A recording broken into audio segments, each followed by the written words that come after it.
Hello tout le monde, alors aujourd'hui je suis là pour parler de mon expérience sur le film The Lazarus Effect.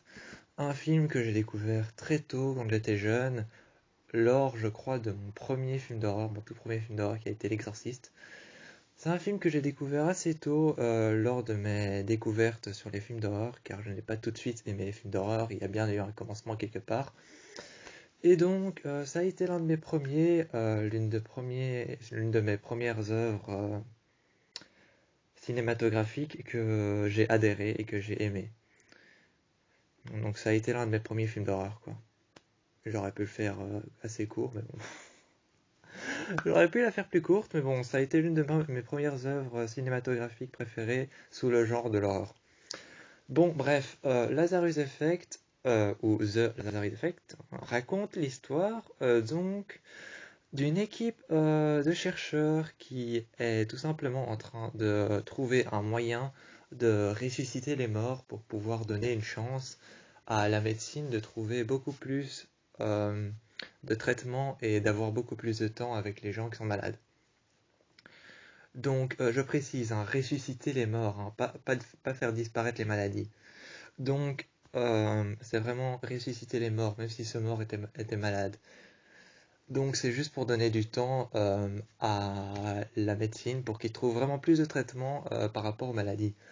Le film déjà, rien qu'avec son pitch, attire vraiment, donc rien qu'avec le plot du film, attire vraiment beaucoup de public parce que ça tourne autour des maladies et autour de la guérison, donc ça m'attire déjà, c'est moi, parce que je, tout simplement, voilà, j'ai- j'aime bien la science-fiction et tout ce qui tourne autour de la guérison, c'est vraiment c'est une lueur d'espoir, donc c'est vraiment une lueur d'espoir qu'un jour ça puisse arriver pour de vrai, donc c'est pour ça que j'aime bien ce genre de film. Lazarus Effect, ou The Lazarus Effect, c'est vous qui décidez. Moi je dis Lazarus Effect parce que ça va beaucoup plus vite, est un film qu'on voit qu'il a été tourné expressément en studio. C'est son seul inconvénient. On voit qu'il a été tourné expressément en studio, et d'ailleurs ce n'est même pas précisé où il a été tourné. Sur le Wikipédia, c'est même pas précisé où il a été tourné, mais je croyais finalement que c'est quelque part en Amérique. Donc ça a été tourné expressément en studio, ça se voit à fond. C'est le seul inconvénient de ce film. Il y a d'autres inconvénients, évidemment, hein. Le film n'est pas parfait. Aucun film n'est parfait, néanmoins.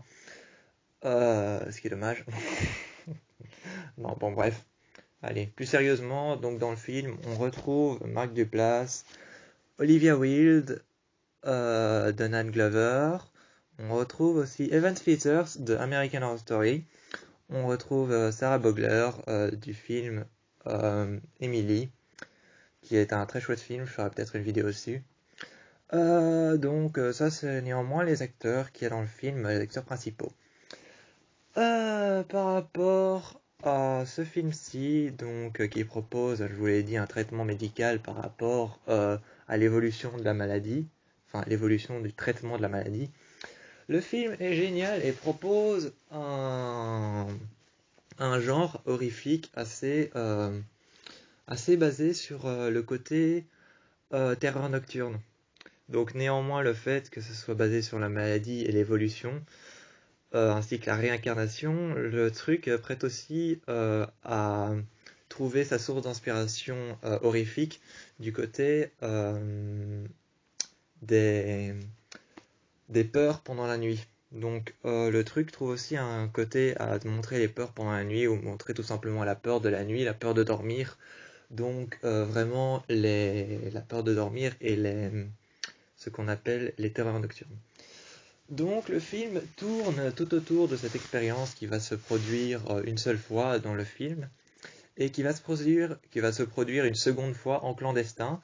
Et là où va mal tourner le truc, c'est que l'un des participants, je ne vous dis pas qui, mais l'un des participants à cette expérience qui va se reproduire clandestinement la nuit dans le même endroit, va être électrocuté. Et cette personne qui va être électrocutée va donc tout simplement se faire ressusciter par la personne chère qui était donc son mari, qui l'a perdu et donc qui va pas supporter le choc de perdre sa femme de manière spontanée, donc vraiment être électrocuté et de ne pas avoir pu réagir. Donc ne supportant pas le choc, il va donc tenter l'expérience sur elle. Néanmoins, le fait, là, après ta confusion, le truc du film, c'est là que ça prête à confusion, c'est que le film se base sur le fait de ressusciter des morts. Néanmoins, la personne qui s'est fait électrocuter n'était pas morte. Donc, ils vont commencer à jouer avec le feu, expression, hein. Ils vont commencer à jouer avec le feu et ils vont ressusciter quelqu'un qui n'était pas nécessairement mort, mais qui s'est tout simplement fait électrocuter. Donc, ce qui n'a pas été vérifié d'ailleurs dans le film, et ce qui je crois qui est une réalité, c'est que quand tu es électrocuté, ton cœur bat toujours, mais trop vite. Donc, la personne était toujours vivante, je pense. Et ils vont donc la réincarner, et elle va revenir à la vie, mais néanmoins avec des forces surnaturelles. Elle va revenir à la vie avec des pouvoirs surnaturels. On va se rendre compte qu'elle peut acquérir des capacités à pouvoir utiliser les 100% de son cerveau. Donc, comme on sait que l'être humain n'utilise que 10% de son cerveau à la fois, mais que tout est allumé, mais qu'il n'en utilise que 10%. Eh bien, dans le film, il va s'avérer que celle qui a été électrocutée et ramenée à la vie va s'avérer pouvoir avoir un acquis sur son cerveau de 100% de ses capacités. Et puis elle va donc découvrir qu'elle a d'autres pouvoirs, néanmoins, comme la télépathie, ou comme faire bouger les objets, ou lire dans les pensées. Vraiment, tous des trucs comme ça, elle va découvrir des pouvoirs, et ces pouvoirs vont s'avérer devenir de plus en plus dangereux, jusqu'à ce qu'elle découvre qu'en fait, elle est dangereuse, pour elle-même, autant que pour les autres. Donc elle découvre qu'elle est dangereuse pour elle-même autant que pour les autres, et elle va s'avérer venir dire aux autres qu'elle a un problème, qu'elle ne se sent pas bien, et que finalement, elle se rend compte que quelque chose évolue en elle-même. Ils vont faire des tests, ils vont tester sa manière à réfléchir, sa manière de penser, ils vont faire des tests sur elle, et ils vont se rendre compte que 100% de ses capacités cérébrales sont allumées. Ils vont se rendre compte qu'il y a certaines choses qui ne sont pas censées se produire chez l'être humain, mais qui se produisent quand même chez elle. Et donc, il y a toute une explication comme quoi l'évolution humaine dure des années et des années et des décennies, ainsi que des centaines d'années, mais que chez elle, ça ne dure que quelques secondes et ça ne dure que quelques minutes. Donc, ils vont découvrir que finalement, comme le dit la phrase du film, hein, la phrase qu'on met souvent en dessous des films pour faire passer la promotion, c'est donc la phrase promotionnelle du film dit Evil will rise. Donc, Evil will rise, ça veut dire le mal augmente. Donc, le film reprend évidemment l'histoire de cette fille hein, qui a donc une augmentation de ses capacités. Et je vais arriver donc maintenant aux choses qu'on peut remarquer, qui sont assez mal faites, enfin pas très bien faites, pas très bien évoluées on va dire. Mais sinon, le film est recommandable, le film est recommandable, hein, et c'est un chouette moment passé dans ce film. D'ailleurs, il n'est ni trop long ni trop court. C'est un film qui fait, je crois, si je me trompe pas, le film dure 1h25. Donc c'est ni trop long ni trop court, c'est entre 1h30 et entre 1h tout court. C'est ni trop long ni trop court, c'est assez chouette à regarder. Et pour ce qui est des choses que j'ai pas compris dans le film, enfin que j'ai pas compris et que j'ai trouvé un peu débile. Désolé, mais je parle comme ça, je parle avec la franchise. Des choses que j'ai trouvé un peu débiles dans le film, c'est qu'il y a un passage dans le film où on peut l'apercevoir, on peut apercevoir une des scientifiques s'enfermer dans un couloir, mais tout simplement s'enfermer dans le rêve, dans le cauchemar de la personne qui a été électrocutée. Donc elle s'enferme dans le cauchemar de la personne qui a été électrocutée et se rend compte qu'elle est en fait dans son rêve. Ce que j'ai pas compris, c'est tu t'enfermes dans le cauchemar de quelqu'un, je répète bien cauchemar. Tu t'enfermes dans le cauchemar de quelqu'un qui s'avère avoir des capacités cérébrales sans précédent. Donc, tu t'enfermes dans le cauchemar de cette personne qui a été ressuscitée, qui a des pouvoirs surnaturels et qui a vécu un trauma pendant son enfance qui n'a jamais guéri. Tu t'enfermes dans son cauchemar et tu refermes la porte derrière toi. Ça, c'est un réflexe qu'a la victime lors de son enfermement. C'est un réflexe qu'a la victime lors de son enfermement dans le cauchemar de la personne électrocutée. Je n'ai pas compris pourquoi elle referme la porte derrière elle, alors qu'elle sait très bien qu'elle s'est enfermée dans le cauchemar de la personne qui vient la traquer et qui a des forces surnaturelles à l'intérieur d'elle. C'est un réflexe que j'ai pas compris. Pourquoi est-ce qu'elle referme la porte derrière elle? Alors qu'en laissant la porte ouverte, elle serait tout aussi dans le cauchemar qu'elle pourrait en sortir. Mais par rapport à ça, elle referme la porte derrière elle et elle regarde autour d'elle, oh des flammes, oh du feu, et puis elle voit arriver au loin une porte qui est totalement défoncée, et elle voit arriver cette gente dame qui est donc possédée par le diable et par des forces surnaturelles, et qui est tout en feu. Alors là, je me suis dit, c'est pas possible d'être aussi con. Mais c'est pas possible d'être aussi con, quoi. Tu ne refermes pas une porte derrière toi quand t'es enfermé dans le cauchemar de quelqu'un. Et surtout que cette personne est possédée par le diable.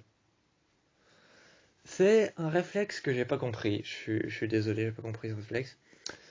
Mais pour le moins, j'avoue que ce réflexe un peu con, il passe léger, donc ça veut dire qu'on le voit pas trop.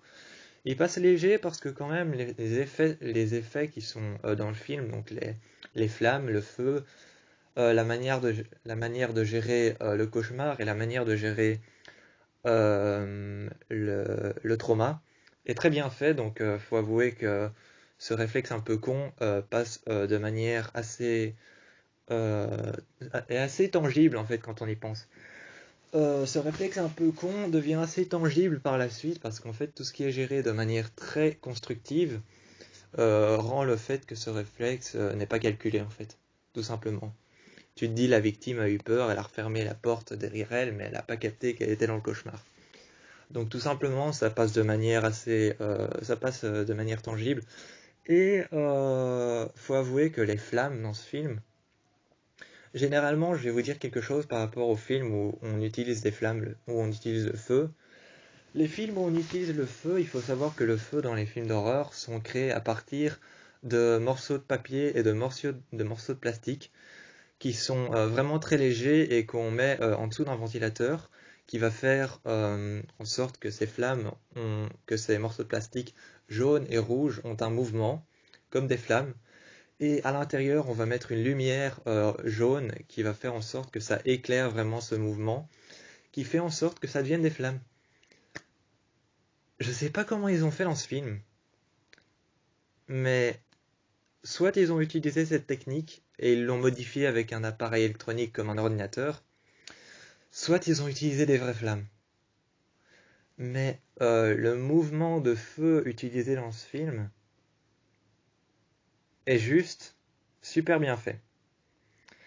Les flammes dans ce film sont utilisées de manière à ce qu'elles soient hyper réalistes, super bien faites, et pourtant je peux vous dire que dans tous les scénaristes et tous ceux qui ont écrit des films d'horreur ainsi que des films normaux, tous les films un peu drame ou les films d'horreur utilisent les flammes de manière, comme je viens de vous l'expliquer, donc vraiment euh, des morceaux de plastique qui je crois sont inifugènes, sont donc avec un mouvement répétitif de, de flammes. Donc, il y a un mouvement répétitif de flammes sous forme de papier inifugène qui est sous la couleur du feu, donc orangeâtre, jaunâtre et un peu rouge, avec une lampe jaune qu'on met en dessous pour faire ressortir la lumière. Et donc c'est comme ça qu'on va donc mimer l'apparence du feu. Mais dans ce film, je sais pas comment ils ont fait, à mon avis ils ont repris des flammes qu'ils ont mis à l'ordinateur ensuite par-dessus la scène, mais c'est hyper bien fait. Je vous conseille sur ces petits événements qu'on peut voir apparaître dans le film qui sont pour le moins un peu cons et un peu mal faits et un peu mal traduits. Mais les réalisateurs de The Purge, Paranormal Activity et Insidious ont fait du bon travail sur The Lazarus Effect, que je conseille fortement. Je ne vais pas m'étaler un peu plus sur le film. Tout ce que j'ai à dire, c'est que j'ai passé un excellent moment à regarder ce film, que je m'en réjouis encore à le regarder, que je trouve toujours un temps assez agréable à regarder ce film, et que je vous conseille d'aller le voir. Il est vraiment sympa à regarder malgré quelques moments qui passent tout de même assez au-dessus de ce qui paraît assez débile. Tout ce qui paraît assez débile passe au-dessus de ce qu'on peut contester comme n'étant pas les réflexes à avoir. Donc je vous conseille d'aller regarder The Lazarus Effect malgré tout ce qui se passe autour. Les acteurs sont géniaux, on y retrouve Olivia Wilde, on y trouve Evan Peters de American Horror Story et Sarah Bogler ainsi que Mark Duplass et beaucoup d'autres acteurs qui sont géniaux. Et je vous dis ciao dans une prochaine vidéo et je vous encourage à aller voir The Lazarus Effect.